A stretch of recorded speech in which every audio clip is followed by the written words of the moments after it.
algunos interrogantes para el parcial van a salir, ¿sí? Algunas preguntas, así que por favor, por eso me preocupaba que no estén conectados todos, porque el que no está se lo va a perder, a menos que alguno de ustedes le cuente, que me pase a punto.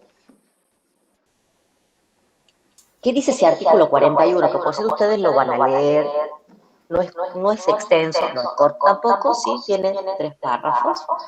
Y lo que van a hacer, y escuchen y presten bien la atención, una vez que leemos el artículo, que ya se lo explico muy breve, que habla sobre la legislación ambiental, es siempre relacionarlo a la arquitectura, ¿sí? Acuérdense que nosotros cuando vemos y analizamos lo que es arquitectura sustentable, el impacto ambiental de determinada obra a llevarse a cabo, tiene que ver con esto, ¿sí?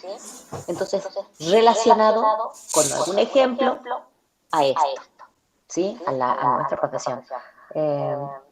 Bien. Ese artículo 41 de la Constitución Nacional va a establece el derecho que tenemos todos los habitantes a un ambiente sano, un ambiente que sea sano, un ambiente que sea equilibrado, apto ¿para qué? Para la vida y el desarrollo humano. También establece el deber de preservarlo. Cuando digo el deber, estoy hablando de obligación, ¿sí? Y de que el daño ambiental que se genere, quien causa un daño ambiental, tiene la obligación de repararlo, según lo que establece la ley. Y cuando dice la Constitución que hay un derecho y un deber el deber, o sea, la obligación de preservarlo, está haciendo referencia no solamente a las generaciones presentes, es decir, a nosotros, sino que nosotros tenemos el deber de preservarlo para las generaciones futuras. ¿A quién? Al ambiente, ¿sí? Que ya vamos a ver con el ingeniero cuál es el concepto de ambiente. ¿Pero a qué? Al ambiente. Y después ya van a entrar en tema que ya hemos visto cuando hablamos también de la contaminación. Uno dice contaminación ambiental, ¿de qué tipo? Hay contaminación del suelo, contaminación del aire, contaminación del agua, contaminación lumínica, contaminación sonora, en las que nosotros, como profesionales, tenemos una intervención directa. Porque de la contaminación sonora, ¿sí? Que hay, por cierto, en nuestro ambiente, nos encargamos nosotros cuando hacemos los edificios, tanto de preservar que el ruido externo no permita llevar a cabo la función por la cual estamos haciendo, o el destino de ese edificio, para que estamos creando el edificio, y que los ruidos que se generan en ese edificio, o en este caso somos un edificio de vivienda, que una familia no perturbe a la otra, porque una pared de por medio no está aislada, la que divide una unidad de la otra hacia un departamento de otro, ¿sí? Y la contaminación lumínica también nos afecta directamente en el sentido de que somos nosotros, algunos se especializarán, otros no, pero cuando hacemos diseño de iluminación, ¿sí? Igual hay una carrera particular para ser diseñador de iluminación, pero podemos hacer algún posgrado o doctorado en iluminación. Responsablemente, cómo vamos a disponer ese tipo de iluminación en determinada obra de arquitectura. O cuando hacemos iluminación a nivel urbano, ¿sí? Todo eso habla del artículo 49. Miren que yo les expliqué cortito lo que dice, pero miren todas las cosas que hay para decir. Es decir, ustedes van a ir analizando a qué se refiere con ese derecho a un ambiente sano, a qué se refiere con el deber de preservación. Preservar es cuidar, ¿sí? ¿A qué se refiere cuando dice el deber y la obligación de recomponer el daño ambiental? ¿Vinculado a qué? A la arquitectura, ¿sí? O sea, nos vamos a centrar, vamos a hacer foco en ello. Así que eso lo van a analizar y lo van a ver. Ya he habilitado en la página, en el aula virtual, no sé si lo vieron, antes que me olvide, del trabajo anterior, que el trabajo práctico, que es el que ha elaborado el ingeniero. Yo lo subí, eso le cuento al ingeniero porque me olvidé de decirle, lo subí al aula virtual y lo dejé en modo oculto. Entonces nadie lo pudo ver, pero muy criteriosamente, y eso tengo que decirlo y reconocerlo y destaco la actitud de cada uno de ustedes, hablo de los alumnos, de nuestros alumnos, como no han visto el trabajo práctico, hicieron, como ya vienen acostumbrados a hacer esos cuadros síntesis de las clases que damos, han enviado, como trabajo práctico del tema de la clase pasada, un cuadro síntesis de lo que ha dado el ingeniero. Así que yo lo doy al trabajo a todos, les puse recibido, ¿sí? Los que han enviado ya les puse recibido. los felicito por la iniciativa, porque la verdad que hayan empezado a tomar este tipo de determinaciones, realmente las aplaudo y lo reconozco. Así que está ese trabajo práctico, lo doy por válido, o sea, como TP del tema anterior, ¿sí? Y les vuelvo a repetir, los felicito por haber tomado esa iniciativa, por haberlo hecho, porque no veían el TP subido. Así que el TP que van a tener que hacer posteriormente de la clase del ingeniero va a estar dirigido directamente a los alumnos que no han estado por el viaje, que me imagino regresaron del viaje. Y espero que les haya ido muy bien y muy lindo, porque todo viaje académico siempre resulta productivo, ¿sí? Así que bueno, eso, cualquier cosa ya me voy a comunicar con los alumnos que han estado ausentes de la clase pasada. Sobre la clase de hoy, también el trabajo práctico va a consistir en la misma metodología. Ustedes van a hacer un cuadro de síntesis de lo que consideren más importante de la clase del día de hoy. Pero le hago una consulta. Ingeniero, usted lo tiene al trabajo práctico, después lo subimos, ¿verdad? Con el cuestionario a ese. Sí, por supuesto, sí. Sí, a este sí voy a procurar observar que no quede en modo oculto, así que ustedes van a armar este cuadro de síntesis sobre el cuestionario que ya nos bajó. No, lo va a hacer subir él. Me lo va a pasar el ingeniero para que yo lo pueda subir al aula virtual. ¿Sí? Bien, yo los dejo con el ingeniero, yo me voy a desconectar hoy. La asistencia al final de la clase la colocan en el chat, apellido y nombre. Después el ingeniero me manda la asistencia. Les aviso por cualquier cosa, eso me lo va a decir el ingeniero por WhatsApp. Si yo al desconectarme se cae la sesión, por favor esperen unos segundos, el ingeniero me va a avisar y nos volvemos a conectar todos, ¿sí? Cosa que no creo que suceda, pero por las dudas, ¿sí? Me van a decir, no hubo clase, no. Así que hacemos eso. Antes de que me vaya Emiliano, diga si quiere decir algo, Emiliano. Sí, profe, ¿cómo le va? Buen día. ¿Cómo está?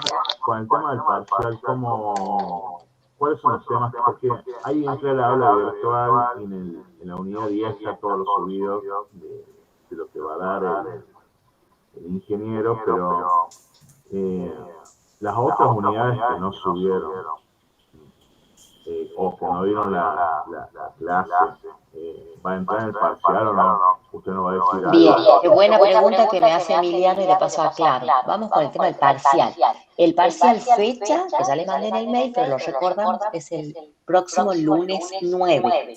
El horario y el aula les voy a enviar por mail porque todavía yo no lo sé. Eso de acuerdo a la disponibilidad.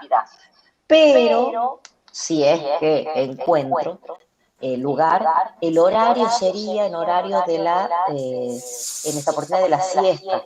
Creo que en ese horario, que es el horario que tenemos asignado para física, daríamos ahí el parcial, ¿sí? Porque la gente de física ya está rindiendo hoy el segundo parcial, ellos van a estar rindiendo recuperatorio, entonces al ser menos los alumnos de física, es posible que tengan lugar para todos, física como para ustedes, para el horario de la siesta, que sería 15 horas. Esto lo digo todo en potencial porque depende que me confirmen de acá. Pero más o menos se los digo para que vayan organizándose en función de ese horario. De todas maneras, lo más pronto posible que me confirmen, yo les aviso. Veamos respecto a los temas que me está preguntando Emiliano. Los temas que van incluidos para el parcial es aquellos que hemos comenzado viendo después del primer parcial.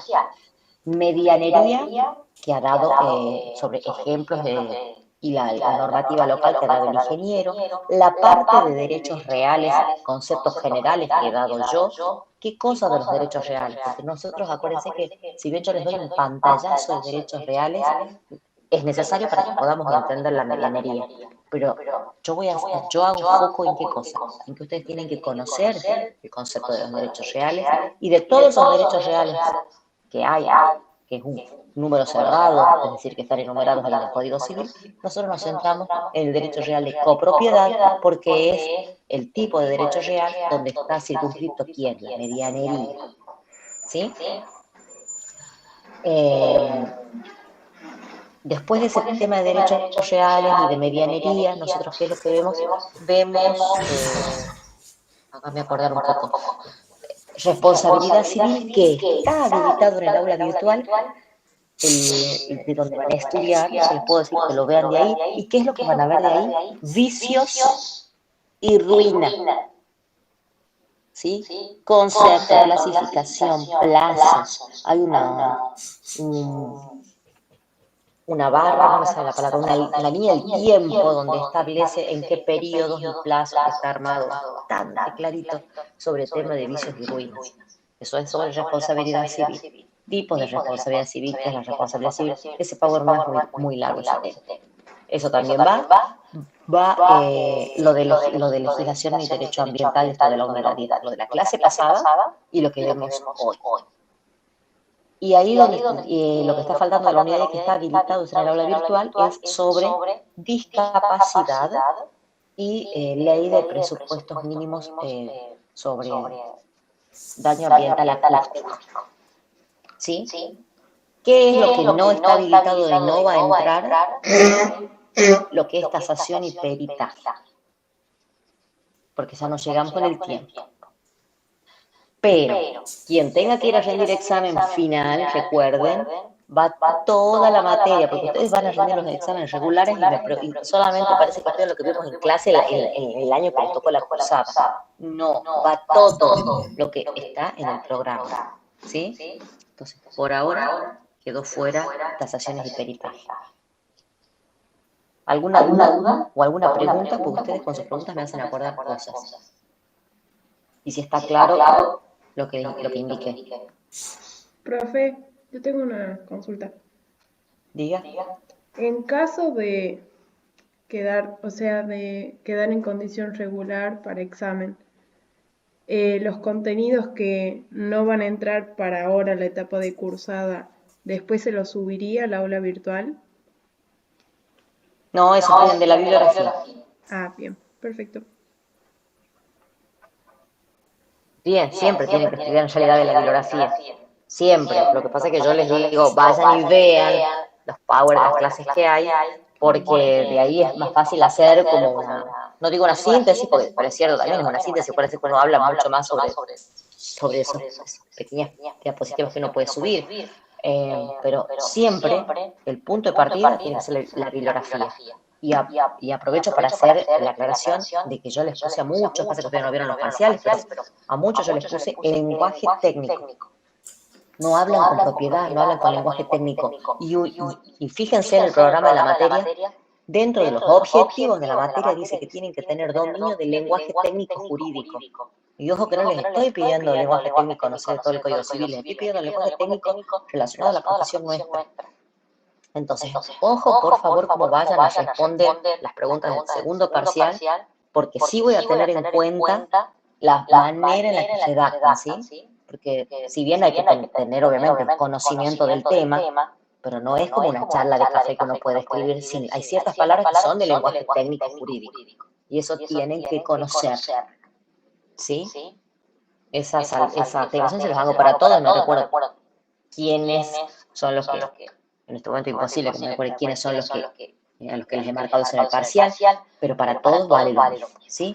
Bien, no nos dilatamos más y los dejo con el ingeniero Herrera. Yo me desconecto, David, y ahí te mando un mensaje para ver si no se cayó la sesión, en todo caso, ¿sí? Bueno. Nos vemos, chicos, que tengan muy buen día y seguramente una excelente clase con el ingeniero David Herrera. Buen día, chicos. Ya les voy a compartir el PowerPoint para que empecemos la clase. Si me esperan un momentito, por favor. La clase de hoy va a ser muy interesante porque vamos a ver mucha terminología que se habla que se dice a diario, pero por ahí no se tiene bien en claro qué quiere decir. Así que ahora les comparto, estoy teniendo un problema, no lo puedo compartir, perdón. Denme un segundo, por favor.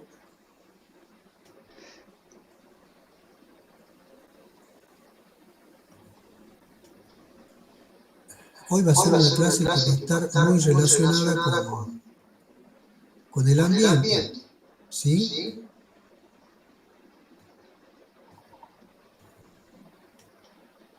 Ahí volví, perdón. Quería saber si que estaba todo ok cuando salí recién, o sea, no se desconectó la sesión, nada. Creería que no. Yo estoy hablando, los chicos no me han contestado nada, pero Bien, y a los chicos, a ver, le pregunto a los Perfecto, chicos, perfecto. Ahí estamos viendo la presentación. o sea, bien, pero cuando yo recién salí de la sala, no se desconectaron ustedes, siguieron No, conectados. no se va a Seguimos acá. desconectar, profe. Tranquilo. ¿Cómo? Hable de a uno porque no los escucho, chicos. No se le va a desconectar nada porque usted es la creadora, pero por más que no esté la creadora, sigue funcionando la sala. Ah, perfecto. Así yo decía, suele no suceder, pero por las dudas no los vaya a dejar colgados. Listo, chicos. Gracias. Adelante, ingeniero, disculpe la interrupción. bueno, ahí empezamos entonces. Bueno, vamos a hacer una introducción breve, porque esto es muy técnico, esto es algo que después la doctora seguramente lo va a explicar más en profundidad y lo va a desarrollar más en profundidad. Pero vamos a empezar con esta normativa que tiene relación con la protección del ambiente, ¿sí? Y está relacionado con un conjunto de normas jurídicas, principios ambientales, derechos ambientales, deberes ambientales que nos afectan a todos y que por suerte está legislado y que por suerte se puede aplicar. Las normas jurídicas, que es el primer punto, son reglamentos y tratados internacionales que tienen que ver, todo tiene que ver con la regulación y la protección del ambiente. Después vamos a ver qué es el ambiente, esa palabra ambiente que tiene un significado muy profundo. Los principios ambientales son como la palabra lo dice, ¿no? Parece, son principios, son toda una serie de elementos jurídicos que todo tiende a lo mismo, a la protección del ambiente. Ahora bien, el derecho ambiental ya está más relacionado con el ser humano, con ese derecho de vivir en un ambiente libre, equilibrado, apto para el desarrollo, porque un ambiente que no es sano enferma a las personas. O sea, no todas las personas tenemos la misma sensibilidad para eso, pero hay personas que sí, que tienen una sensibilidad especial y el ambiente los puede afectar, y mucho, y los puede enfermar, ¿sí? Y bueno, y los deberes es cómo nosotros debemos comportarnos con el ambiente, cómo nosotros debemos reaccionar y entender al ambiente. Cuando digo el ambiente me refiero así en primera persona porque el ambiente es un organismo vivo dentro de todo. Entonces, y nosotros formamos parte de él. Y cuando digo formamos parte no es que estamos puestos ahí, no. Tenemos una función ahí, tenemos una función muy importante, muy importante. Entonces nosotros, ¿qué tenemos que hacer? ¿Cuál es el deber? El deber primario, el deber que ya tiene que venir con nosotros en nuestra genética. ¿Cuál es el deber? Preservar. Nosotros debemos preservar, debemos cuidar el ambiente. Debemos respetar el ambiente. ¿Sí? Lo más importante es preservarlo. ¿Por qué? Porque después de nosotros van a seguir otras personas viviendo en ese ambiente. Entonces, nuestro deber más importante es preservarlo para que otras personas también puedan disfrutar de ese ambiente. O sea, evitar todo lo que pueda causar daño, contaminación, cualquier cosa que... Yo pongo este ejemplo siempre, este ejemplo puntual, que se conoce desde el punto de vista ambiental como disturbio. Cuando el Estado hace vivienda y no le pone todos los servicios y hace 20 viviendas y esas viviendas tienen un pozo absorbente, todo lo residual de ese pozo absorbente va a las napas de agua. esa es una contaminación puntual, esa es una contaminación pequeña, pero es como una gotita. Es como una gotita que todo el tiempo está cayendo y todo el tiempo está causando un daño.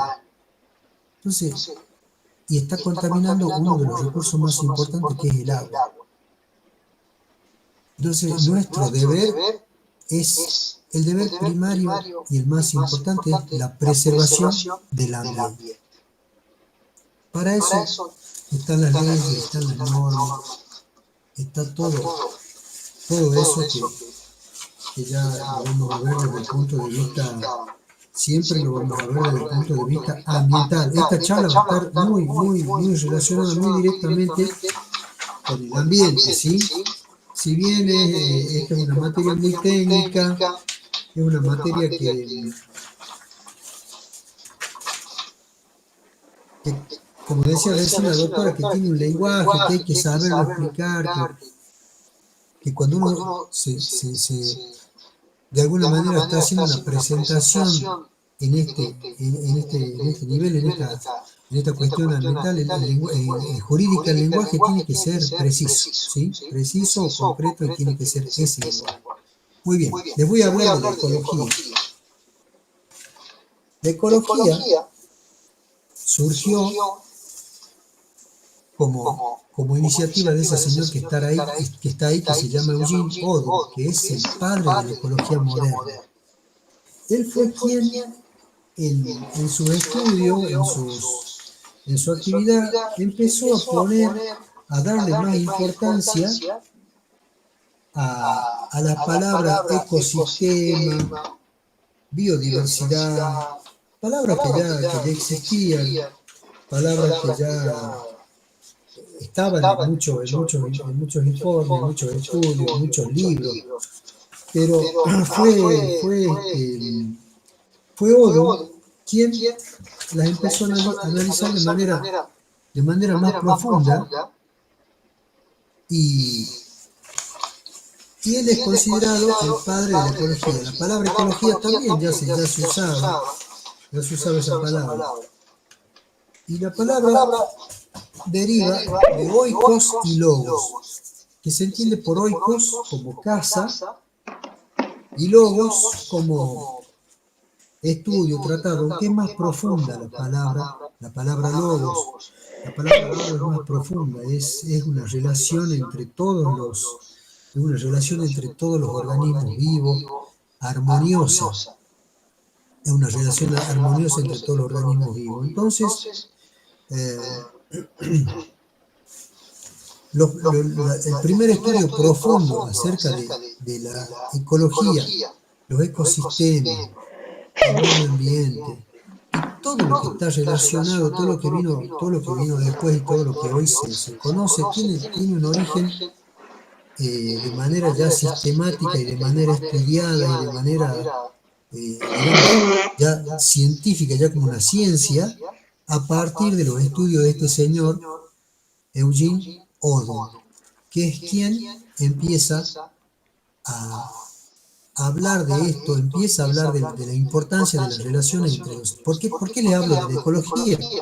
Porque a partir de esto es que se empieza a hacer, a partir de aquí es que se empiezan cuando se entiende lo que es un ecosistema, cuando se entiende la función que tiene un ecosistema, cuando se entiende cómo esos ecosistemas se distribuyen a través de nuestro planeta, ahí es cuando se empieza a crear la conciencia ambiental, y alguien dice, bueno, pero esto es muy importante, acá hay cosas que son muy importantes y que tienen que ver con nosotros seres humanos, que somos, digamos, el vértice de la pirámide evolutiva en este momento. Alguna vez lo fueron los dinosaurios, ahora somos nosotros.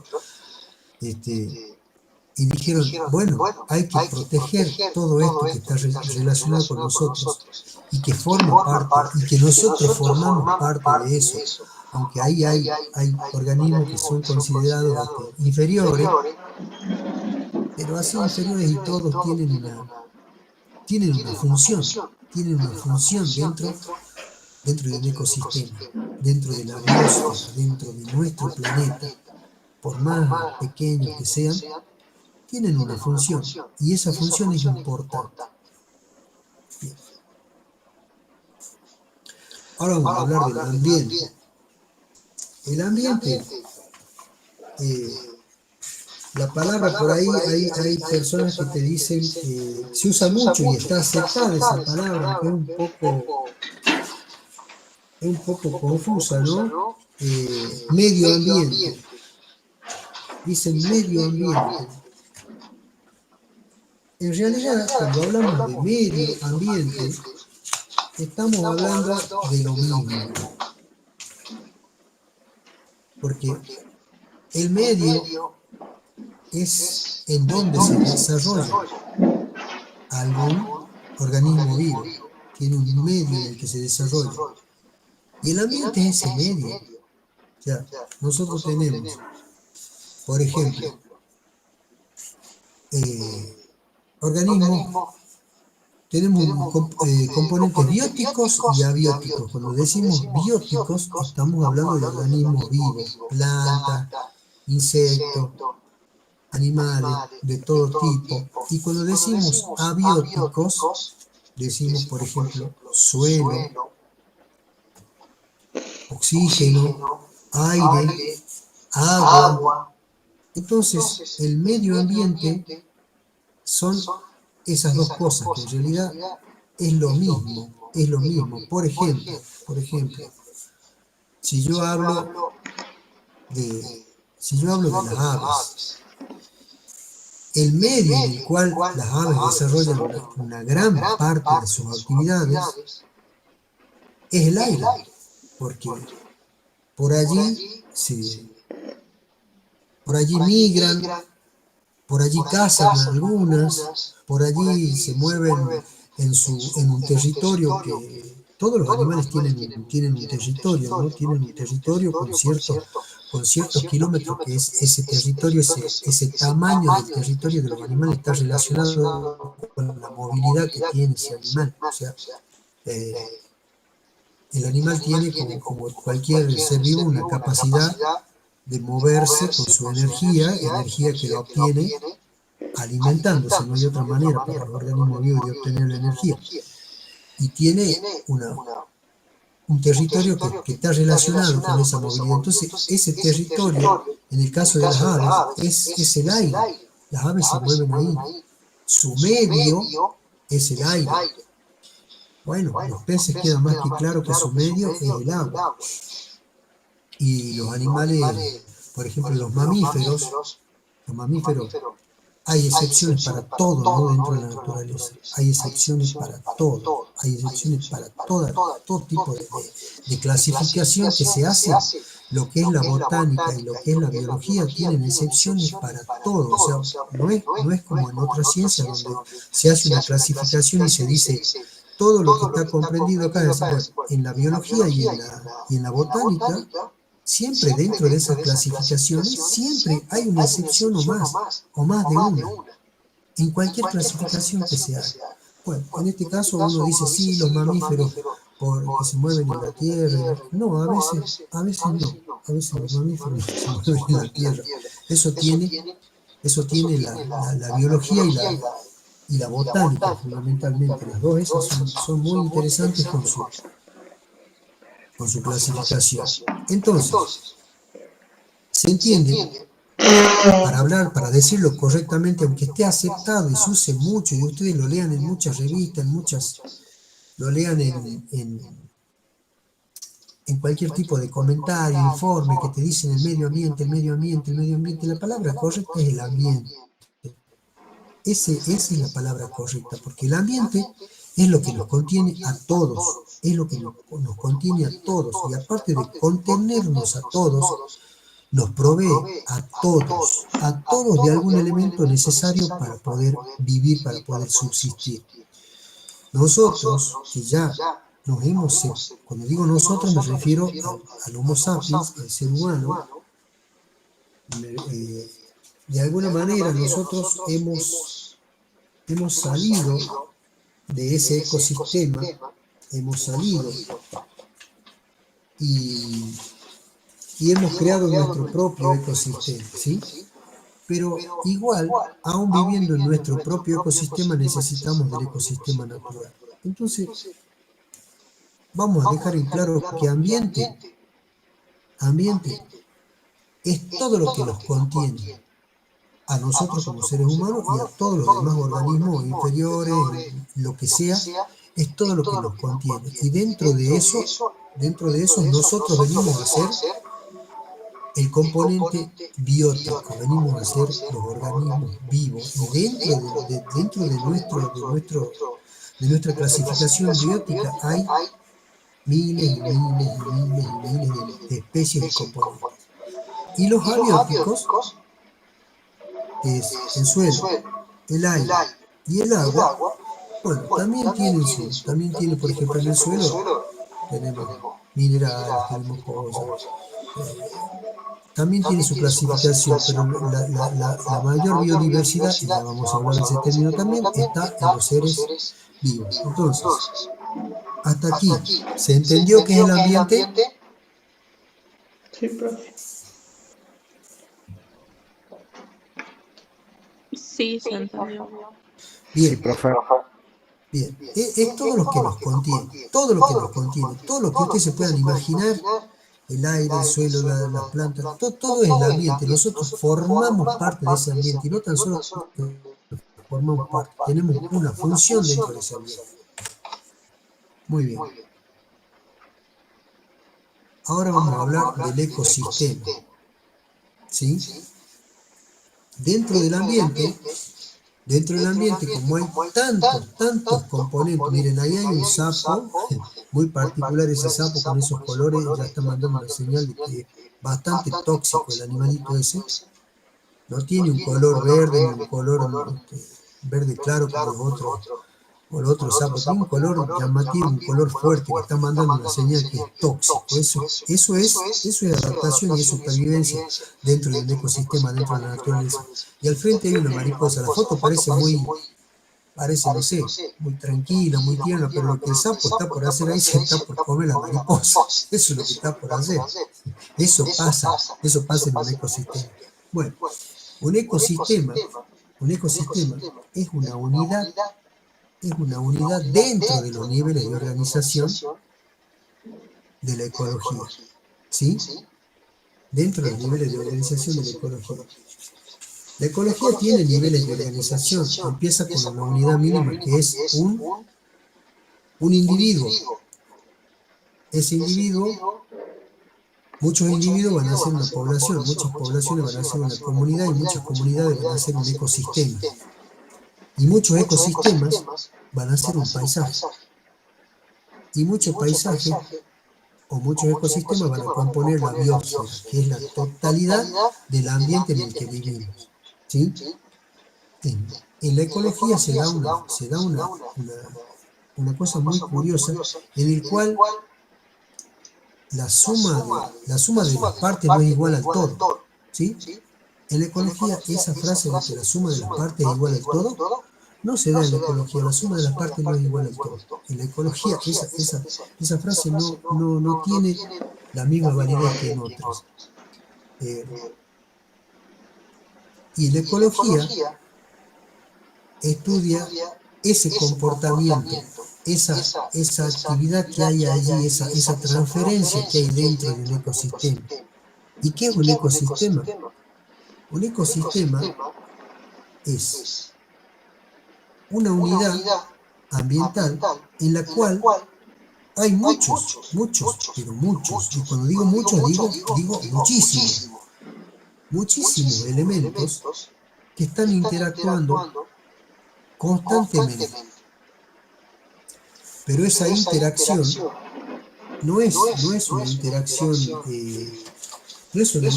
así, digamos, ni casual, ni nada que se le parezca. No. Es una interacción, en algunos casos beneficiosa para uno, en algunos casos beneficiosa para otro, pero siempre es beneficiosa para el conjunto, para el ecosistema. Por ejemplo, Por ejemplo,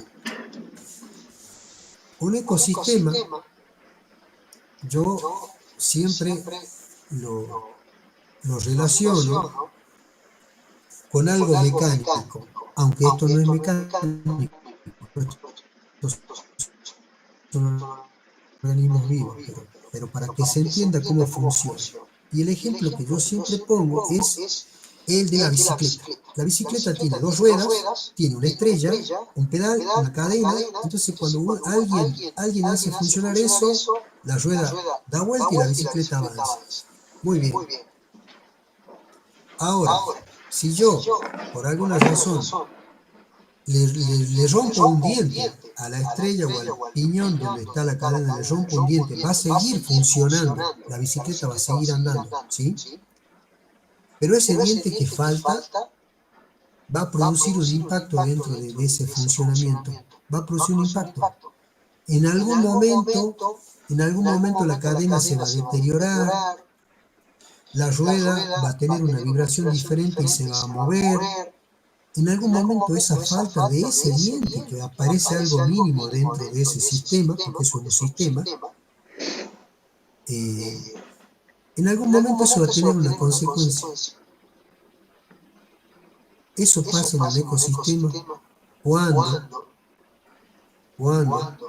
alguno de los componentes se elimina.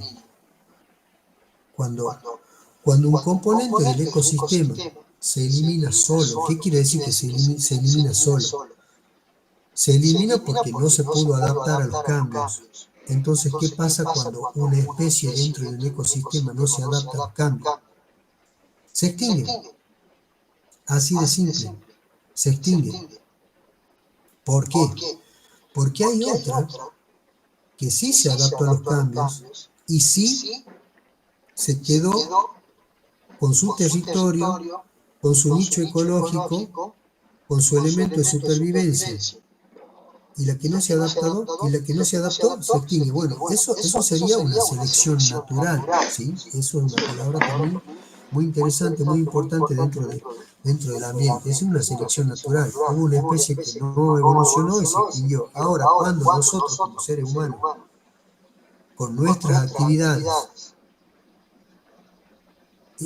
hacemos que una especie pierda su hábitat, pierda su lugar, por ejemplo, si uno muy simple, nosotros talamos 10 hectáreas de un árbol determinado, bueno, en ese árbol capaz que hay una especie que tiene ese árbol como su lugar de anidación y de procreación.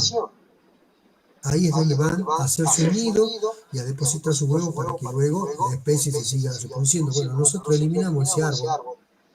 Ahí estamos causando un daño importante en uno de los componentes del ecosistema.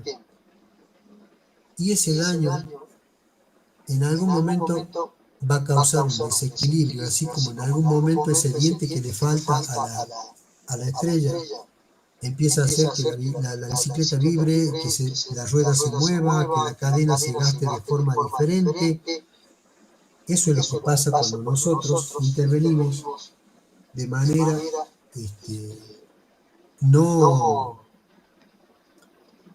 ordenada dentro de un ecosistema. Entonces, para que se entienda, un ecosistema es una unidad ambiental donde hay una gran actividad biótica, donde hay un gran intercambio genético y donde hay una evolución de vida importantísima y constante. Pero lo más interesante de todo esto, y por eso se llama ecosistema, es que eso está relacionado, unos con otros están relacionados, todos forman parte de lo mismo y todos contribuyen a lo mismo, todos contribuyen al funcionamiento de ese ecosistema. Esa relación que hay entre cada uno de los componentes es lo que hace que ese ecosistema funcione. Hay muchos ecosistemas, sí, hay muchísimos. Yo les pongo un ejemplo, por ejemplo, de un ecosistema que está relacionado con, que ustedes lo van a ver seguido, que está relacionado con la vegetación. por ejemplo, cuando ustedes se van a Córdoba, cuando se vayan a Córdoba alguna vez en un auto o en un colectivo, vayan mirando el paisaje.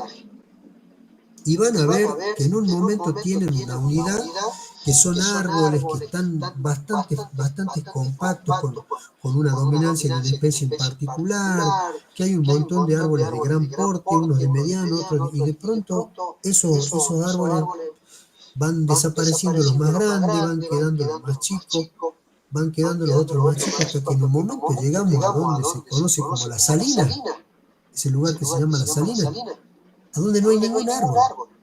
No hay ningún árbol, ahí hay todo un ecosistema de arbustos muy chiquititos que están adaptados a ese suelo, a ese sustrato, que es un sustrato salino, es un sustrato 100% salino, porque ahí es donde se ha ido a acumular toda la sal, o sea, nosotros tenemos el río del Valle, el río del Tala, y todos esos ríos fluyen hacia la parte sur de nuestra provincia. Entonces, en la medida que el agua va perdiendo fuerza, va arrastrando cada vez cosas más livianas. Arrastra piedras grandes hasta un cierto lugar, después arrastra un poco de tierra con piedras más chicas, y después arrastra los componentes mínimos, los más chiquitos del agua, que son las sales, y en un momento esas sales se depositan, y así es como está formada esa famosa salina que está ahí. Y ahí, si ustedes ven, hay vegetación, y si hay vegetación, hay organismos, y si hay organismos, hay microorganismos, y hay un ecosistema. Pero ese es un ecosistema particular. ¿Por qué? Por el sustrato que tiene, por el suelo. Bueno, los ecosistemas son esos, son lugares, son unidades ambientales donde toda la actividad biótica que haya allí está relacionada entre ellas y está relacionada con el ambiente. Cuando decimos ambiente, volvemos a recordar que el ambiente es todo lo que nos contiene: el suelo, el agua, el aire. Eso es el ambiente. Entonces, volvemos a decir que esos elementos que conforman, esos elementos bióticos que conforman un ecosistema, están interrelacionados, como acá. Si el sapo no come la mariposa, no obtiene energía para moverse, y no puede moverse por su territorio. Y así también el sapo también tiene sus depredadores. Aunque este sapo tiene una característica especial, es tóxico, entonces tiene menos depredadores que otro tipo de sapo. Bueno, hasta acá se entendió qué es la ecología. La ecología es la ciencia que estudia el ambiente, ¿sí? Para hacerlo así simple. Esa es la ecología. Es oikos, estudio, casa, y logos, estudio, el estudio de nuestra casa. La ecología es una ciencia que estudia el ambiente. Después vimos el ambiente, es todo lo que nos contiene y todo lo que está ahí adentro. Nosotros formamos parte del ambiente. El ecosistema es una unidad dentro del ambiente. No es la unidad mínima. Ya dijimos que la unidad mínima somos nosotros, los individuos. Nosotros, seres humanos, la mariposa, el sapo. Entonces, si yo ya tengo 10 sapos, ya tengo una población. Y si después tengo 10 sapos verdes, 10 sapos, ya tengo una comunidad. Y después tengo un ecosistema. ¿Se entendió hasta acá qué es ecología, qué es ambiente y qué es ecosistema?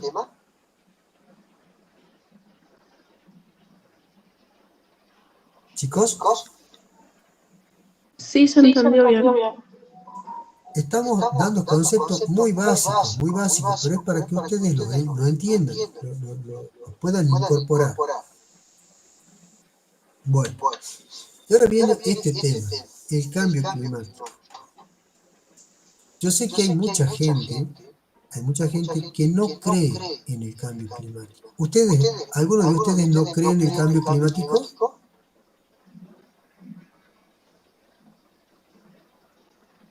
No, profe. No creo que. Bueno. ¿Tienen idea de a qué se refiere el cambio climático?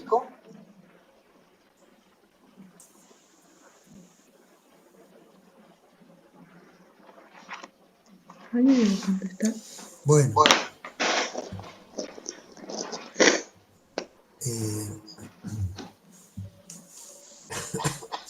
les digo,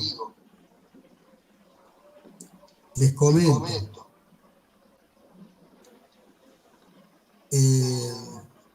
el cambio climático, mucha gente descree del cambio climático, no del cambio climático, descree que el ser humano sea el causante del cambio climático, ¿sí?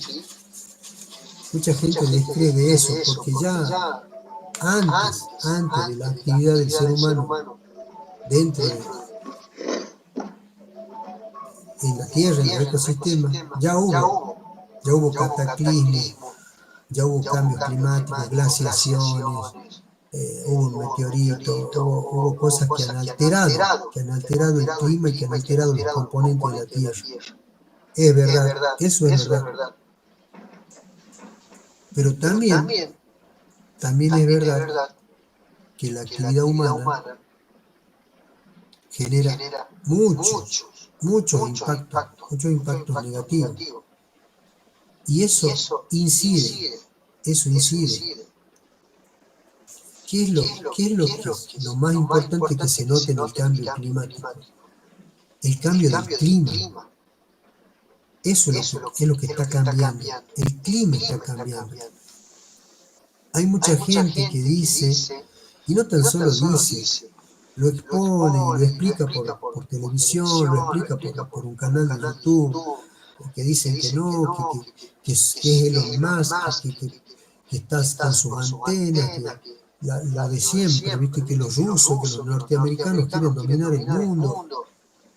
Por supuesto que los rusos y los norteamericanos quieren dominar el mundo, por supuesto que quieren dominar. Eso está más que claro.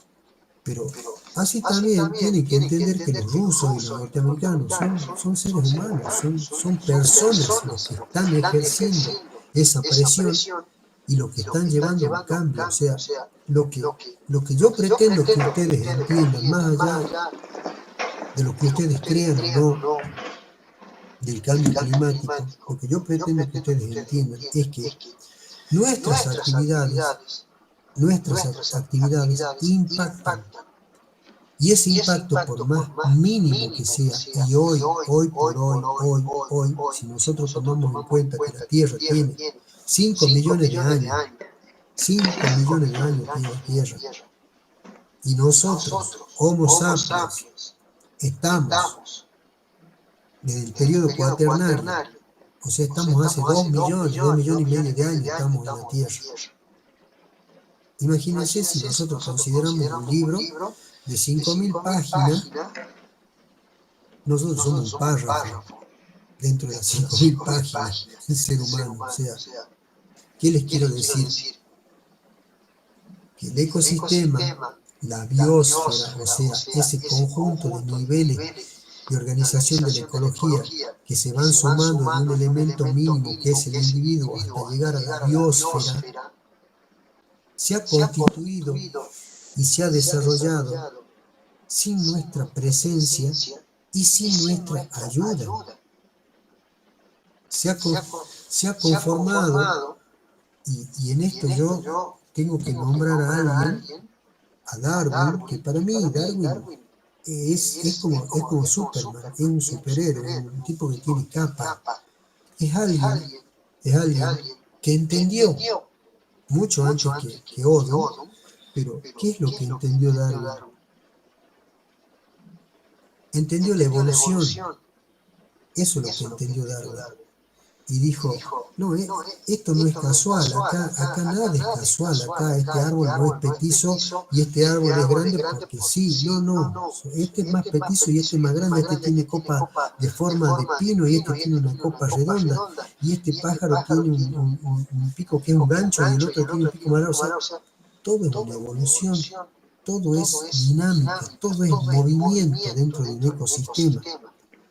Entonces, esa evolución antes que nosotros aparezcamos en el cuaternario como los seres, como el Homo sapiens, como la pirámide, como el vértice de la pirámide evolutiva, se ha venido desarrollando de manera ordenada y de manera perfecta.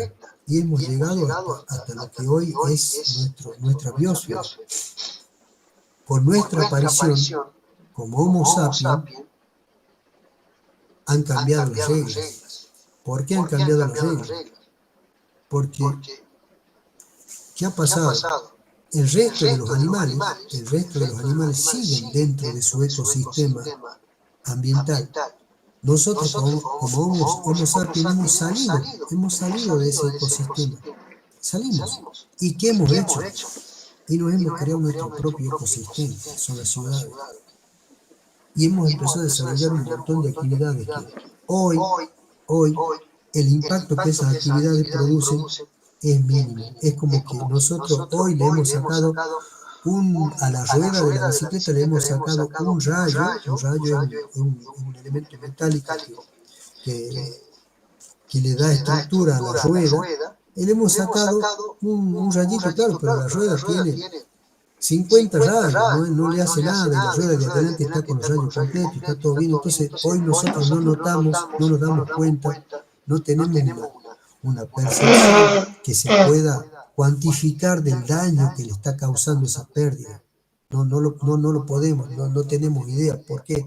Porque todo el resto de nuestra biosfera está perfecta y está funcionando bien. Pero es como yo les dije en un principio, cuando les hablé del ecosistema. Ese elemento chiquitito va a ir afectando otros elementos y otros, y si le sumamos que después seguimos rompiendo rayos, en un momento la bicicleta se va a romper y no va a funcionar.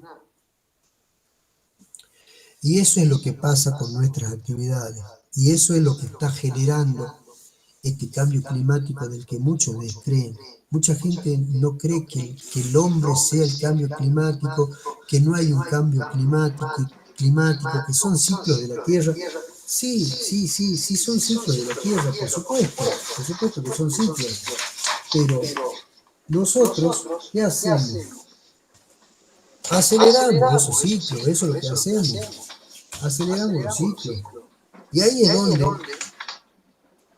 donde se produce este cambio climático. Entonces, para que se entienda esto del cambio climático, el cambio climático no es nada más que lo que producen nuestras actividades no controladas o actividades que llevamos a cabo sin pensar en las consecuencias, que eso pasa. Siempre hay que ver el contexto histórico en el que se hacen las cosas. Antes era muy normal matar cualquier animal que andaba suelto por ahí, porque la caza, porque esto, para comerlo, por lo que sea, pero cuando se toma conciencia de que es un organismo vivo que está cumpliendo una función, hay que pensar de otra manera. Entonces, el cambio climático existe y los responsables en gran medida, no en la totalidad por supuesto, en gran medida somos nosotros, el ser humano, que con sus actividades y con el hecho de haberse separado del ecosistema, causa esto. ¿Por qué? Porque cuando el hombre se separó del ecosistema, creó su propio ecosistema. ¿Cuál es nuestro ecosistema? Las ciudades. Las ciudades son nuestro ecosistema. Las ciudades, pero el ecosistema natural, ¿qué necesita para ponerse en funcionamiento? La luz del sol, nada más. Una vez que la luz del sol es captada por las plantas, que casualidad las hojas de las plantas tienen una forma palmada, ¿por qué? Para captar la luz. No tienen esa forma, para poder mayor superficie de la hoja, mayor cantidad de luz pueden captar. Y ahí ocurre el milagro, la maravilla, cuando la planta capta esa luz, cuando la hoja capta esa luz, que es en realidad una energía lumínica, es una energía la luz, es una energía lumínica. Pero ¿qué hace la planta con esa energía lumínica? Hace el milagro. La transforma en energía química, eso hace. se conoce como fotosíntesis. ¿Qué hace? Básicamente, con esa energía lumínica, la planta genera su alimento. Eso hace la planta. Genera su propio alimento a partir de la luz. Y tiene un sistema vascular que se distribuye por toda la planta, desde sus raíces hasta el ápice, hasta el punto más extremo, más alto de la planta, tiene un sistema vascular. Pero la planta, aparte de la luz, necesita de qué? De nutrientes. Necesita de nutrientes. Para poder, con esa energía lumínica más ese nutriente, hacer los primeros carbohidratos y así generar su propio alimento. ¿De dónde obtiene sus carbohidratos? Lo obtiene del suelo. En el suelo están esos nutrientes, el hidrógeno, el potasio, el sodio. ¿Cómo se encuentran ahí? Se encuentran sueltos dentro del suelo, que el suelo es rico, no tan rico. ¿Y cómo hace la planta para poder obtenerlos? La planta tiene un sistema radicular. El sistema radicular, para que ustedes se den una idea, cuando vean un árbol y vean el tamaño de su copa, el sistema radicular es 3 veces el tamaño de la copa.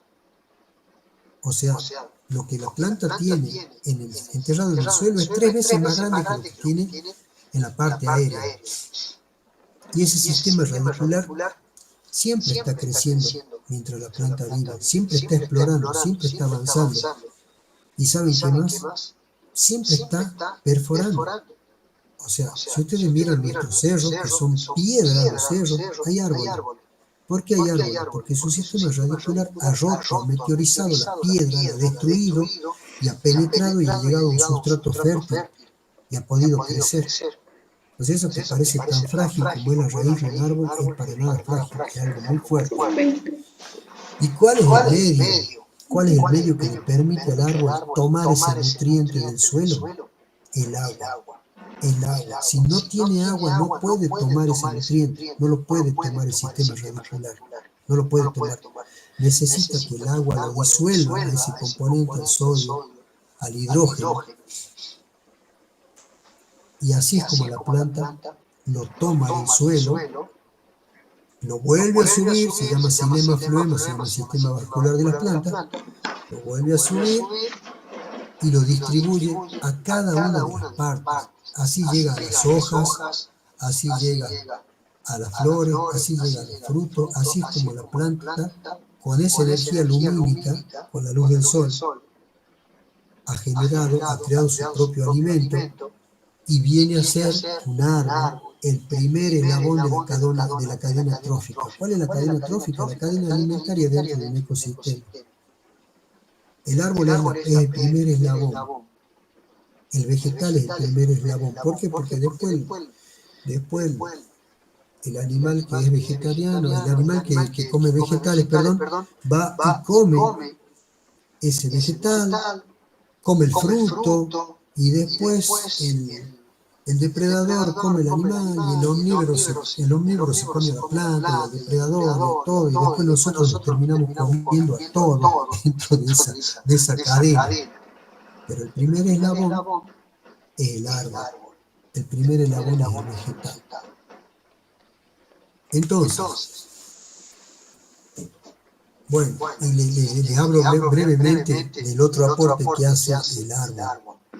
Durante ese proceso, el árbol respira, ¿no? Y respira oxígeno, por supuesto. Pero durante su proceso de la fotosíntesis, para decirlo así, de la manera más elemental, más simple, es cuando el árbol, con la energía lumínica y con los nutrientes del suelo, y con la humedad del suelo, con el medio líquido, genera su propio alimento. ¿Saben qué hace el árbol en ese momento? Libera oxígeno a la atmósfera y absorbe este dióxido de carbono. Entonces ahí es donde el árbol está dándonos todo lo que nos hace falta para que nosotros podamos formar parte de este ecosistema. Nos está dando el oxígeno, nos está dando el verde y nos está dando el primer eslabón de la cadena trófica dentro de los ecosistemas. Bueno, ¿Se entendió hasta acá?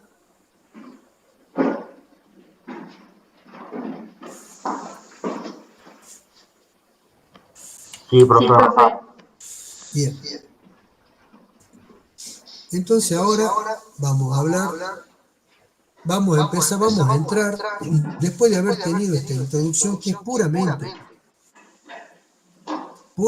ambiental, puramente explicada desde la visión de un ingeniero ambiental como soy yo, ¿sí? Esto es lo que yo les acabo de explicar, y yo no soy un ambientalista extremo, ¿no? Hay ambientalistas extremos que defienden, pero que que para ellos, ¿viste? En la medida que no se toque nada, mejor. Bueno, yo no soy de ese tipo de ambientalista extremo. ¿Por qué? Porque no tenemos otro lugar a donde acudir que no sea la naturaleza, a los ecosistemas. Nosotros vivimos en este planeta y lo que está en este planeta es lo que hay. Como siempre les digo, no nos va a venir agua de otro lado. El agua que hay es el agua que está acá. No hay otra agua. No nos viene de ningún lado el agua. Lo mismo pasa con los ecosistemas. Los ecosistemas que tenemos acá son los ecosistemas que están acá y no van a venir otros ecosistemas de ningún lado. El día que destruyamos esos ecosistemas, estamos en el horno y con fritas, porque es lo que tenemos. Entonces, todo esto es como que ustedes tengan una introducción ambientalista desde la visión como ingeniero ambiental del ambiente, de las palabras que se usan a diario: medio ambiente, ecología, el calentamiento global, el efecto invernadero, todas esas son consecuencias, el cambio climático, todas esas son consecuencias de nuestras actividades. O por ahí ustedes van a escuchar la palabra de la isla de calor dentro de una ciudad. Todo eso tiene que ver con nuestras actividades, tiene que ver con lo que nosotros hemos hecho dentro de una ciudad. Primero, al crear una ciudad ya hemos generado un impacto importantísimo, al crear una ciudad, al crear un ecosistema subsidiado. ¿Por qué? Porque yo les hablaba de que el ecosistema natural solo necesita de la luz del sol para poner en funcionamiento y ya está. Nuestras ciudades no. La energía que obtenemos para nuestras ciudades la obtenemos de la naturaleza. O sea, ¿cómo generamos la electricidad? O la hacemos con el combustible fósil, teniendo generadores de energía. ¿De dónde obtenemos el combustible fósil? El petróleo. ¿De dónde lo obtenemos el petróleo? De la tierra. Tenemos que hacer perforaciones tremendas para poder obtener eso. O si no, ¿de dónde más obtenemos una energía? De los ríos, del viento, del sol. Siempre vamos a tener que recurrir a la naturaleza para poder poner en funcionamiento nuestro ecosistema. Por eso se dice que la ciudad es un ecosistema subsidiado. Necesita de una energía exterior, no la puede generar como lo hace el ecosistema natural. Y allí es donde vamos a hablar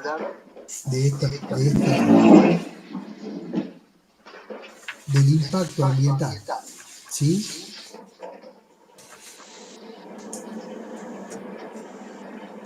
Bueno, el impacto ambiental es cuando se realiza alguna actividad que termina afectando el ambiente, de manera positiva o de manera negativa. Cuando lo hace de manera positiva, impacto ambiental positivo, está todo bárbaro.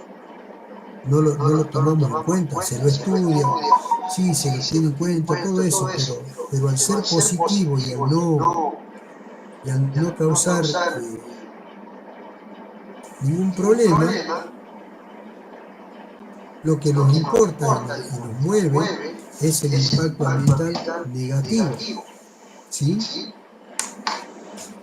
Por ejemplo, para que ustedes tengan una idea de cómo es el ecosistema, cómo funciona, cómo es tan perfecto, ¿no? Hay una ley de la termodinámica que dice: en la naturaleza nada se pierde, todo se transforma. Y es así.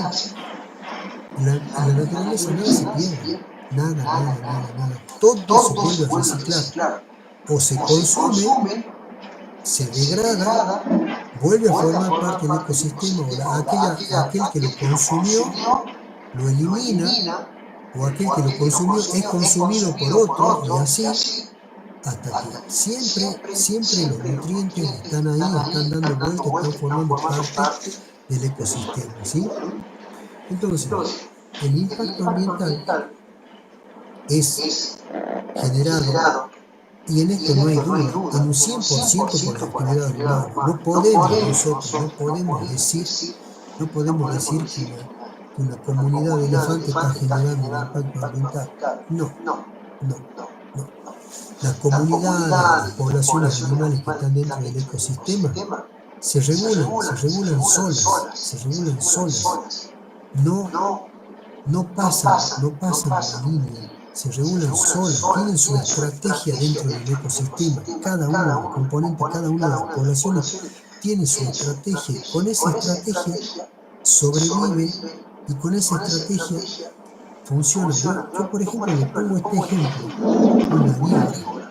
Ustedes se imaginan, una víbora no tiene brazos, no tiene piernas, no tiene manos, no tiene dedos, no tiene nada. Y acá está. Lleva miles de años dentro del ecosistema, adaptada completamente, con su forma de moverse, con su forma de cazar, con su territorio, con su nicho ecológico.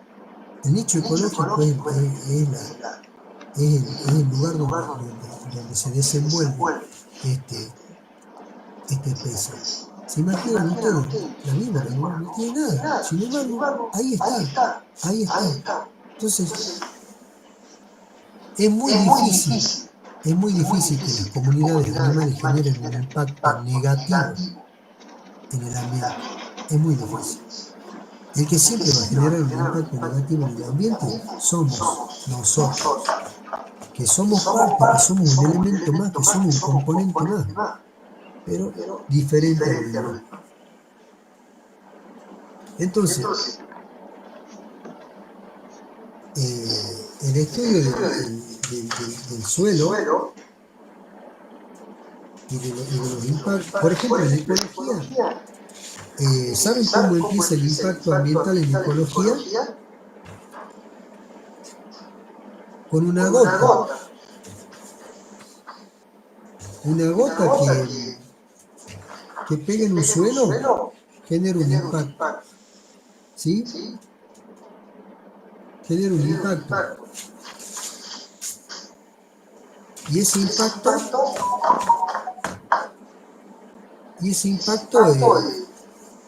es la degradación del suelo. Una gota, que es la lluvia, que se supone que es lo más importante. Bueno, vamos a hablar rápidamente, porque se me acaba el tiempo, de los tipos de impacto ambiental. ¿Sí? Hay un impacto directo. Directo ya se entiende que es algo que ocurre de manera inmediata sobre una componente ambiental. De manera inmediata. Por ejemplo, la tala. Yo tengo un bosque, vengo con una máquina, saco todos los árboles. Es un impacto directo. Directamente tomo un componente ambiental que es el árbol y lo elimino con todo lo que ello conlleva, porque ese árbol está cumpliendo una función ambiental, ecosistémica, está liberando oxígeno, está consumiendo dióxido de carbono, está haciendo sustento para otras especies, está dando algún fruto que es comestible para otras especies. Yo vengo y lo elimino, lo saco así. Es un impacto directo. El impacto indirecto es aquel que se manifiesta a través de efectos secundarios. Por ejemplo, yo saco ese árbol y allí, por decirlo, viene una comunidad de loros que viene, no sé, de Nueva Coneta, viene a dormir en esos eucaliptos que están ahí. Entonces, yo saco todos los eucaliptos y toda esa comunidad de loros se queda sin su hábitat. Y ahí estoy generando yo un impacto indirecto. Estoy afectando a esa comunidad. Un impacto positivo, ya saben, es algo que contribuye, es algo que ayuda, es algo que mejora el ambiente.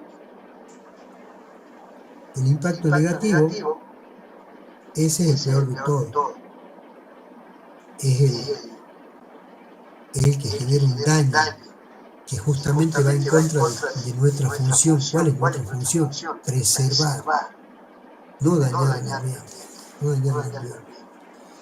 Hay impactos temporales que por alguna razón se los puede controlar y se puede apuntar a que ese ambiente se regenere. Lo que siempre hace un ecosistema se regenera, siempre. Tiene una resiliencia muy importante el ecosistema. Eso sí, un ecosistema tiene distintas etapas y llega a una que se llama clímax, que es el máximo al cual puede llegar durante su evolución. A partir de ahí ya empieza a decaer. Cuando se interrumpen esos ciclos de un ecosistema, el ecosistema se regenera porque tiene esa resiliencia, pero nunca vuelve a llegar a ese clímax, Entonces, fíjense, aún siendo el ecosistema algo tan importante que se regenere y que tiene resiliencia, lo mismo nosotros cuando le hacemos un daño, le impedimos que vuelva a tener ese clima que alguna vez tuvo. O sea, lo que nosotros hacemos es tremendo sobre el ecosistema. Un impacto persistente es un impacto a largo plazo, como ese que yo les conté, esa contaminación puntual con los pozos absorbentes de las viviendas, donde van los desechos. Ese es un impacto a través del tiempo, y persistente, y negativo, y muy peligroso. ¿Hay impactos reversibles? Sí, yo los puedo revertir. Ya saben cómo, o sea, hay, por ejemplo, cuando uno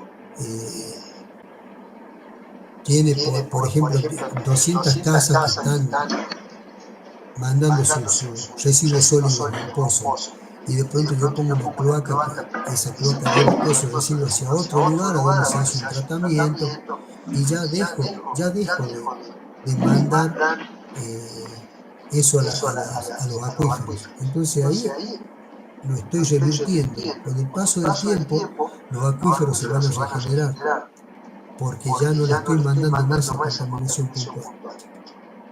Y bueno, y el irreversible, ya saben, es aquel que no lo podemos revertir. Acá tenemos uno, la minería. La minería genera un impacto ambiental irreversible. Eso que extrae la minería del suelo pasa a ser cualquier otra cosa menos lo que era. Y lo que deja un impacto ambiental hecho por la minería es tremendo. Sobre todo la minería como tenemos acá, cielo abierto, donde ya tenemos, no sé cuánto tiene, como 3 kilómetros, no sé cuánto tiene ya, o más, no sé, el pozo que han hecho para ir sacando el mineral. Eso es irreversible. Bueno, contaminación, generación de residuos, empobrecimiento de los ecosistemas, alteración de la salud humana. Mire, yo ustedes les pongo un ejemplo de alteración de la salud humana con un impacto, con un elemento que genera un impacto ambiental. ¿Y saben qué? Genera un impacto ambiental sonoro. ¿Vieron todos los generadores esos que hay en algunos lugares de la ciudad, los generadores de energía, que funcionan con combustible fósil porque tienen un motor? Bueno, imagínense un lugar donde hay, por decirle, 20 de esos generadores que están haciendo una emisión de sustancias nocivas al ambiente, porque están quemando combustible fósil. Pero además están generando un ruido. Y ¿saben qué? Funcionan las 24 horas. Los 7 días a la semana, los 30 días al mes, los 365 días al año funcionan. Por ejemplo, en la cercanía del Valle 9 de Julio, hay un lugar donde, en este caso la Exapen, que es la que maneja la energía en Catamarca, tiene unos generadores. Al frente hay viviendas. Ustedes se imaginan a la noche, 3 de la mañana, cuando no hay ningún ruido de nada, y se escucha el funcionamiento de esos motores, de 20, 30 motores que están funcionando. Eso genera una contaminación sonora. Y eso te termina alterando la salud. No a todos por igual, no a todos por igual, pero te termina alterando la salud. Vamos a ir un poquito más rápido. Vamos a entrar a esto. El impacto ambiental y su relación con la arquitectura. Esto es lo que a ustedes les interesa. En esa foto se ve clarito cómo la arquitectura genera un impacto. Ustedes ven ahí que hay un movimiento de suelo, que hay camiones que están transportando tierra, que allá atrás hay una máquina que está manejando, que está excavando, que está sacando. Bueno, esa foto es clarita en cuanto al impacto que produce la arquitectura en el ambiente. Por ejemplo, aquí en Catamarca, que tenemos vientos, y que tenemos vientos fuertes, bien fuertes. Un día que tenemos viento con ráfagas de 40, 60 kilómetros por hora, y esa máquina que está atrás está excavando, está sacando tierra, imagínense lo que es para las viviendas que están cerca de ese lugar. Es tremenda la tierra que van a tener. Es más, le va a afectar hasta la respiración de las personas. O sea que la arquitectura genera un impacto interesante dentro del ambiente. ¿Por qué les hablo de ordenación territorial? Porque la ordenación territorial surgió ya con más fuerza y más organizada después de la Segunda Guerra Mundial, cuando se encontraron en Europa con un montón de territorios destruidos y había una necesidad de volver a generar vivienda nuevamente, y bueno, y se empezaron a hacer, de cualquier manera. Entonces de allí surgió la idea esta de la ordenación territorial. ¿Qué es la ordenación territorial? Es determinar las actividades en un territorio. Las actividades que pueden ser, por ejemplo, aquí nosotros tenemos una ordenanza de uso que tiene mucho que ver con la ordenación territorial, que regula las actividades. O sea, dice, mira, en esta parte del suelo hay viviendas, en esta hay viviendas que pueden ser viviendas en altura, viviendas colectivas en altura. Acá es solamente corredores comerciales, esto es religioso. Eso se va determinando con un estudio claro y concreto del suelo, y también viendo y entendiendo la vocación que tiene ese territorio. Porque cuando uno va, inmediatamente puede ver cuál es la vocación que tiene el territorio. Por ejemplo, hay territorios que tienen, por alguna razón, un suelo muy fértil, que tienen río, que tienen un clima con lluvia. Entonces eso ya te está dando que es una zona que puede ser agrícola. ¿Por qué? Por eso, por la vocación que tiene el territorio, puede ser agrícola. No tiene sentido que yo, cuando hago un estudio de ordenación territorial, diga, no, en esa zona vamos a hacer edificio 20 pisos. No tendría sentido. No tendría sentido. Yo, cuando hago una ordenación territorial, tendría que decir que en este lugar vamos a permitir todo tipo de actividad agrícola, granjas, parques, todo lo que tenga que ver con el verde. ¿Por qué? Porque ya el territorio me está dando esa impronta, me está dando esa vocación. Entonces la ordenación territorial tiene que ver con eso. ¿De qué manera voy a organizar las actividades en un territorio? Y eso apareció después de la Segunda Guerra Mundial, cuando se empezó a construir de manera desordenada, se empezó a invadir el ambiente, se empezaron a hacer cosas que, por suerte, y esto no va en contra de los arquitectos. Los arquitectos eran los que construían así, a como dé lugar. Hubo grupos ecologistas, ambientalistas, que dijeron, bueno, no, si vamos a construir, construyamos de manera ordenada, con el precepto de siempre, con la idea principal, respetemos el ambiente, preservemos el ambiente, hagamos lo que tenemos que hacer, pero hagámoslo bien. Yo, como les dije, no soy un ambientalista ultranza que no quiere que se toque nada. No, yo entiendo que la ciudad tiene que crecer, yo entiendo que los recursos se necesitan, pero hay que hacerlo de manera ordenada. El ejemplo que pongo siempre es: si yo tengo un bosque con 100 hectáreas de pino, no tengo que venir a talar las 100 hectáreas de pino. No, tengo que venir a talar 10 hectáreas de pino, ¿sí? Y ahí donde talé, vuelvo a sembrar pinos. Entonces luego vuelvo a talar 10 hectáreas y vuelvo a sembrar pinos. Entonces en algún momento yo voy a terminar de talar esas 100 hectáreas.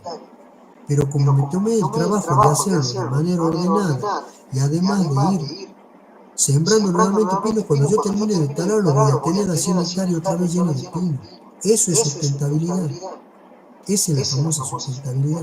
Es decir, yo tengo un recurso, lo uso, pero no lo agoto el recurso, lo preservo, lo mantengo. Y si se hace de esa manera, se pueden hacer muchísimas, pero muchísimas cosas. Y bueno, la ordenación territorial trajo como consecuencia que ya les hablé de la ciudad como un ecosistema subsidiario, ¿sí? El hombre creó su propio ecosistema, que es una ciudad, por suerte lo hizo con la ordenación territorial. La ordenación territorial es muy amplia, hay un montón de normativa a nivel mundial, a nivel provincial, a nivel regional. En Europa hay muchísima normativa acerca de la ordenación territorial. En América Latina hay trabajos muy interesantes, hay autores muy interesantes acerca de la. En Europa, por ejemplo, un referente de la ordenación territorial es Gómez Morea, como uno de los primeros, ¿no? En Catamarca también, acá en Catamarca todos los planes esos que se hacen, los planes urbanos, el plan integrado, no sé cuánto, el otro plan, el PUA, todo eso tiene que ver, todo eso apuntan a la ordenación territorial. Bueno, esos planes hay que hacerlo bien, tienen que ser muchos los actores que participan, no es así nomás, no lo pueden hacer 10 personas. Yo he visto, lamentablemente he visto planes, todas esas cuestiones que lo hacen 10 personas, que son un copy-pegue, que son estudios que están vacíos de contenido, vacíos de información, vacíos de análisis. Por lo tanto, el diagnóstico también es vacío y por lo tanto los resultados son recontra vacíos, porque a veces los hacen para cumplir o a veces los hacen para decir durante mi gestión hice tal cosa. Bueno, la política es tremenda, la política es muy importante acá. La política genera transformación urbana y transformación ambiental. Las políticas públicas son tremendas. La construcción de los barrios IPV, esas son políticas públicas y esas producen grandes transformaciones urbanas, ya lo vamos a ver más adelante. Bueno, el ambiente como soporte de la arquitectura. Por supuesto, la arquitectura no tiene otro lugar, ya sea que lo haga en un medio acuático a través de pilotes, como sea que construye una casa, necesita un sustrato. Ese sustrato siempre va a ser el ambiente, la tierra. O sea, aunque quieras hacer una casa en un árbol, necesitas del árbol, necesitas del ambiente. El ambiente es el soporte de la arquitectura. Yo no puedo desarrollar arquitectura de ninguna manera si no tengo a dónde asentarla. No puedo. No tendría sentido la arquitectura si yo no tuviera como soporte el ambiente. Entonces, ustedes como futuros arquitectos tienen que pensar en eso.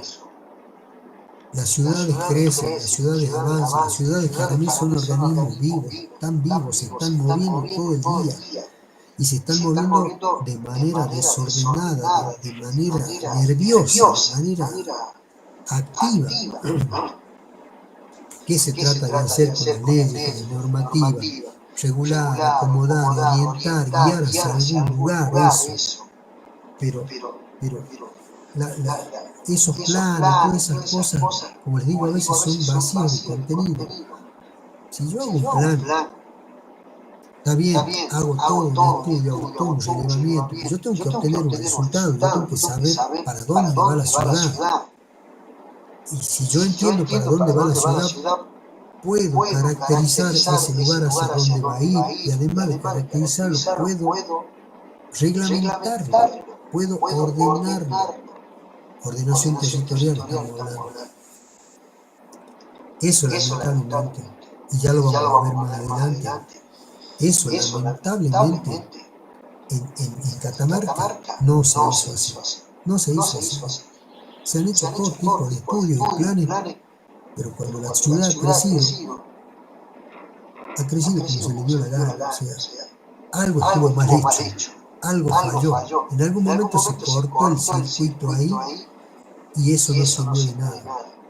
Desgraciadamente ha sido así, ¿no? La realidad nos muestra que ha sido así. No es que yo lo diga porque yo soy un ambientalista que está pensando en el ambiente y en el daño.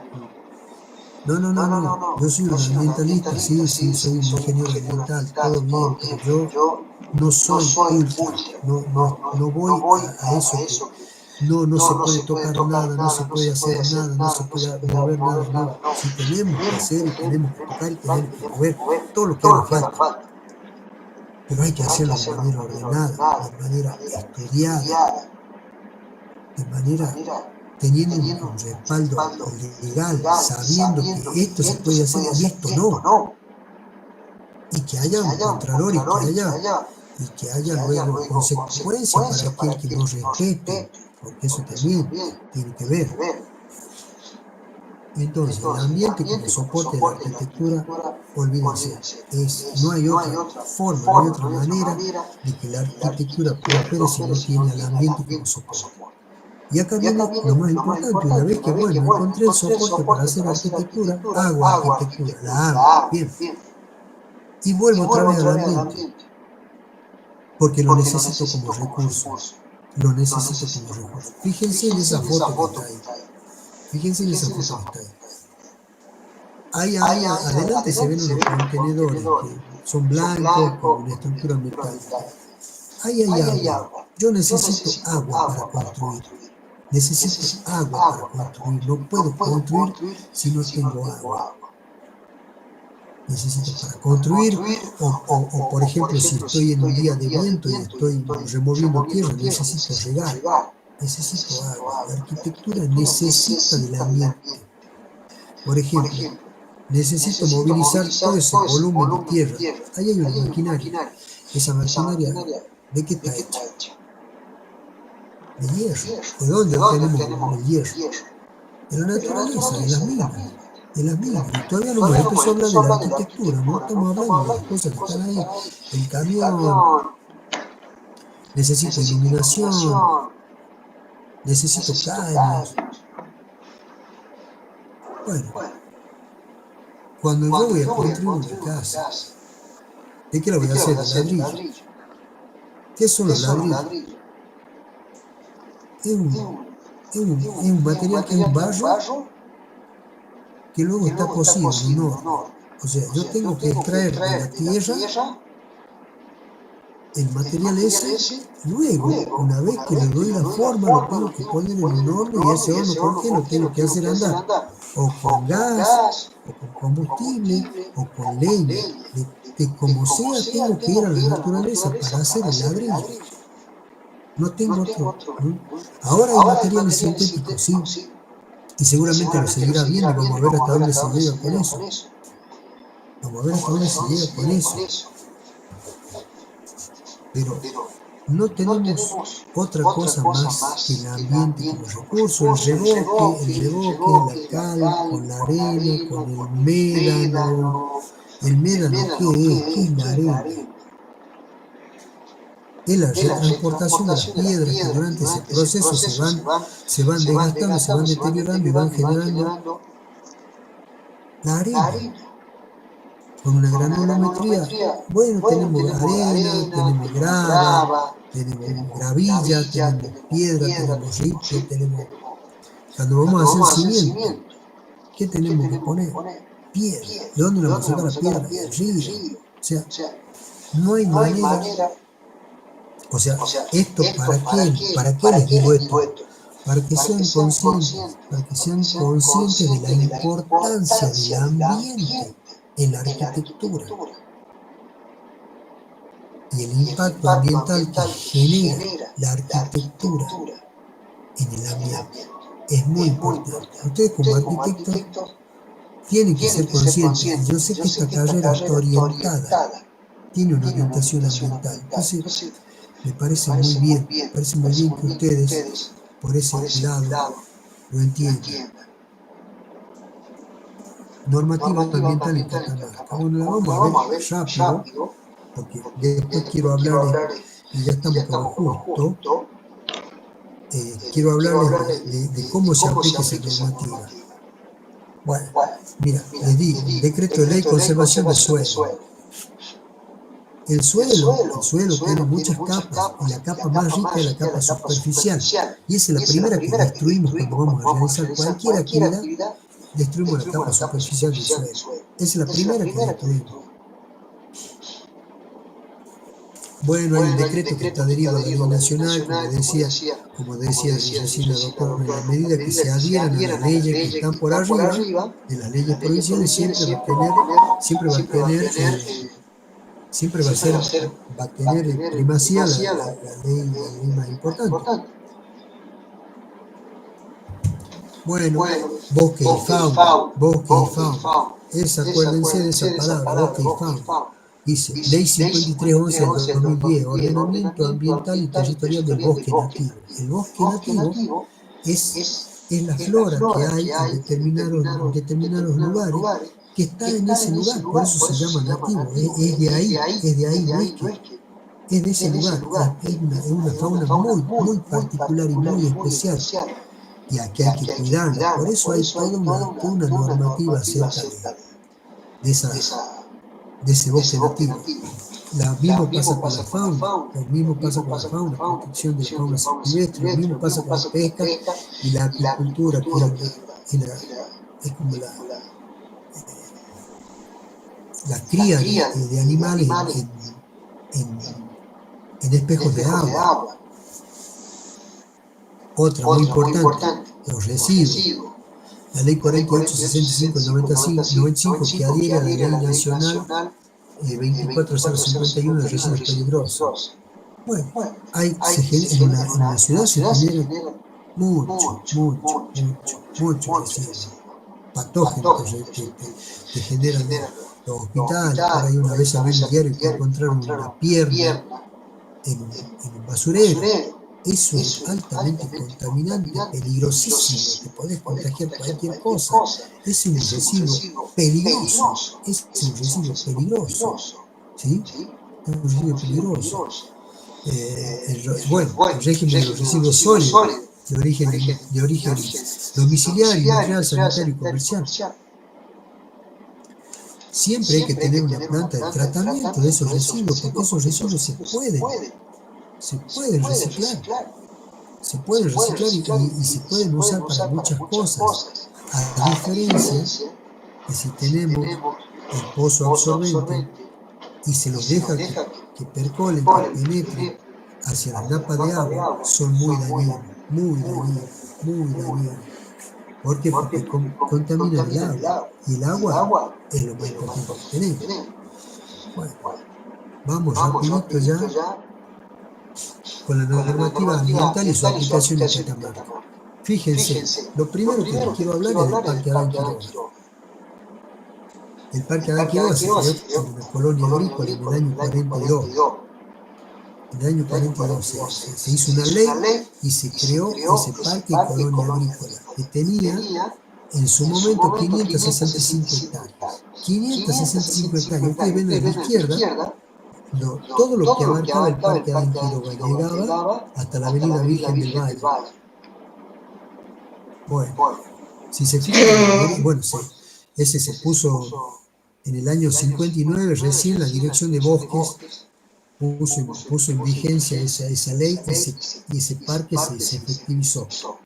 Pero fíjense lo que pasó del año 42 al año 2006, que tomé este plano de un estudio que se hizo en la municipalidad, que lo hicimos con la arquitecta Martinelli. Fíjense, de 565 había pasado a 127 hectáreas. ¿Para qué se destinaron esas 300 y largas hectáreas que se perdieron en el parque? ¿Para qué se destinaron? Para la construcción de vivienda. Para la construcción de vivienda. Ese parque tenía una función ecológica y estaba excelente, estaba muy bien pensado y estaba muy bien posicionado. Era una protección de los vientos y de la tierra y de todo lo que conlleva eso, enfermedades, montones de cosas. Se lo cedió completamente para la construcción de vivienda. ¿Qué pasó con la normativa? No se respetó. ¿Quiénes son los que tienen que aplicar esa normativa?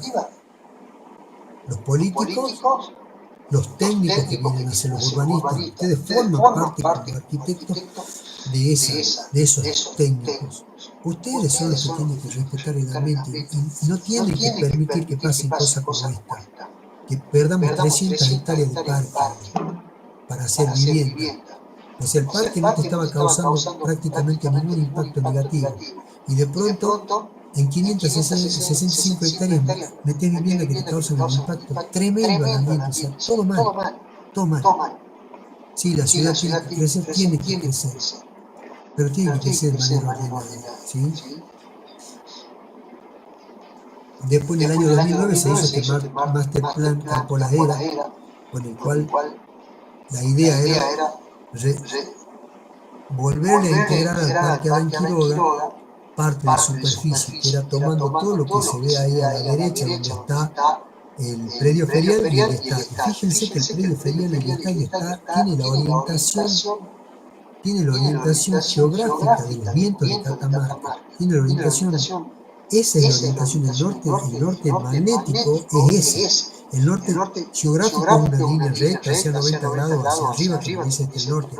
Pero el norte magnético es ese. La orientación que tiene ahí el estadio con el predio ferial tiene la orientación del norte magnético, o sea, los vientos ahí tremendos. Pero fíjense ustedes a la derecha, la foto del 2005, que ya lo que era más allá del óvalo principal del Parque Adán Quiroga, ya tienen el club, ya tienen todos los boliches acá sobre la calle Arnoldo Castillo, ya está todo lleno de boliches, ya le cedieron al club El Tala, al club Los Teros, y así se van cediendo superficies de espacio verde, el único parque urbano que tenemos, y se sigue perdiendo territorio. Fíjense acá yo les muestro a la izquierda la normativa, la ordenanza municipal de uso de suelo, y a la derecha les muestro cómo se ha tomado todo ese sector, y ahí ha quedado el Parque Adán Quiroga solito, y todo lo demás que era parque ha pasado a ser vivienda. Lo último que se entregó fue el barrio que está frente al Parque Adán Quiroga, no me acuerdo ahora el nombre. El barrio de Perón. El barrio de Perón fue la última sesión que se hizo de gran superficie del barrio para hacer vivienda. Y fíjense que desde ahí hasta la última calle, que se llama, creo que se llama Federico Páez, que están en amarillo, ahí lo único que hay son viviendas, y yo les diría que un 85% son viviendas IPV. Son viviendas IPV. Todas viviendas que se han construido sin respetar la normativa para crear un espacio verde, teniendo en cuenta lo que dice la ONU, de lo que necesita cada persona, cuántos metros cuadrados necesita de verde un ser humano. No se respetó eso. Por supuesto, se han hecho todos estos barrios sin infraestructura. Por lo tanto, se ha hecho una tala rasa, no se ha dejado una planta, no se ha dejado un espacio verde. Se han hecho, al no tener servicios, todos los contaminantes han ido a las napas. No se aplicó la normativa para nada, y eso que le leí un montón de leyes. Vamos a ir más rápido. Lo último que se hizo, esto que está acá, el portal del norte. Si ustedes ven en la imagen, todo eso que se ve ahí es una cuenca del arroyo Farinero, es una cuenca grandísima del arroyo Farinero. Si bien el arroyo Farinero no va a volver a crecer así, pero ese suelo es un suelo, son terrazas, no es un suelo bueno, no es el mejor suelo para hacer vivienda, no importa, se ha hecho el portal del norte y se ha construido vivienda. Y eso estaba acá como un área de reserva dentro de la ordenanza, si ustedes se fijan a la izquierda, un área de reserva. Nada.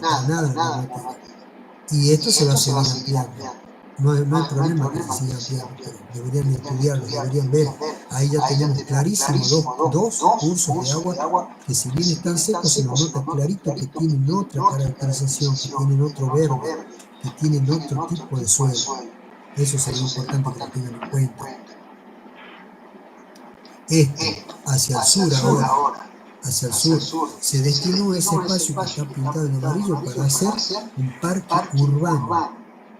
El segundo parque urbano, el parque urbano que teníamos era el Parque Adán Quiroga. Bueno, se pensó hacer un parque urbano sur. Se delimitó, se hizo todo bien, y lo primero que hicieron ya hay un velódromo adentro y ya hay un club. Y ya hay esa parte que se ve limpia ahí, eso va a terminar siendo vivienda. O sea, no aprendemos, no entendemos. Hacemos planes, hacemos el PEI, hacemos el PUA, hacemos el PIC, hacemos un montón de cosas que no sirven porque están vacíos de contenido, y la normativa que se genera no le importa a nadie le importa. En realidad al ambiente no le importa a nadie. Es triste lo que estoy diciendo, pero es así. Entonces pasa esto, se crea todo un espacio, se le determina, y a los 5 años ya tenemos una casa por acá, ya tenemos un club acá, ya tenemos un velódromo acá, ya van a entrar a hacer viviendas acá, y una vez que hagan una vivienda van a ser miles de viviendas, no va a quedar ni una. Y bueno, y el último que les muestro, que es el Valle Chico. Todo ese lugar donde está construido Valle Chico era una área de protección permanente. Ahí no se podía hacer nada, ni una vivienda se podía hacer, porque ahí había todo un bosque nativo. ¿Se acuerdan de esa ordenanza de la preservación de los bosques nativos y qué sé yo? Bueno, no se aplicó acá, no se aplicó, se hizo Valle Chico así, y se hizo como se hace en todos los barrios. Se tomó una traza que no tiene nada que ver con la traza urbana que tiene la ciudad, se hizo cualquier traza, se hicieron lotes de cualquier manera, lotes cada vez más chicos, manzanas cada vez más chicas para hacer mayor cantidad, obviamente, para encontrar un mayor rédito. No se aplicó la normativa para nada. A las personas que están trabajando ahí no les interesó. Al gobierno tampoco. Bueno, no vamos a tener tiempo de ver la normativa ambiental, pero la normativa ambiental es lo mismo. La normativa ambiental estudia, protege problemas ambientales, pero esta vez no son problemas ambientales que nos afectan a una parte, no, son problemas ambientales que nos afectan a todos, que nos afectan a la biosfera, que nos afectan al mundo, que si no lo solucionamos nos vamos a ver perjudicados todos, porque si a mí me dicen, bueno, hay un problema en una selva ahí en Bolivia, bueno, hay un problema en los bolivianos, sí, pero cuando ya estamos hablando de normativa ambiental global, ya no es un problema de los bolivianos, ya es un problema mío también. Entonces, la normativa ambiental estudia y protege y pretende la conciencia de preservar el ambiente, pero a nivel global, a nivel ambiental. De todas maneras, yo les voy a subir este PDF para que lo vean, y a su vez también les voy a subir el trabajo práctico. Bueno, les digo algo. Les digo algo que me dijo la doctora, por favor, antes de desconectarse, todos pongan en el chat su nombre completo y ahí va a quedar registrada su asistencia. El que no haya puesto su nombre completo ahí y no haya registrado su asistencia, estará ausente, ¿sí? ¿Sí? ¿Se entendió? Sí, profe. Bueno, eso ha sido todo. Espero que les haya interesado la clase. Por favor, no se olviden de poner todos la asistencia y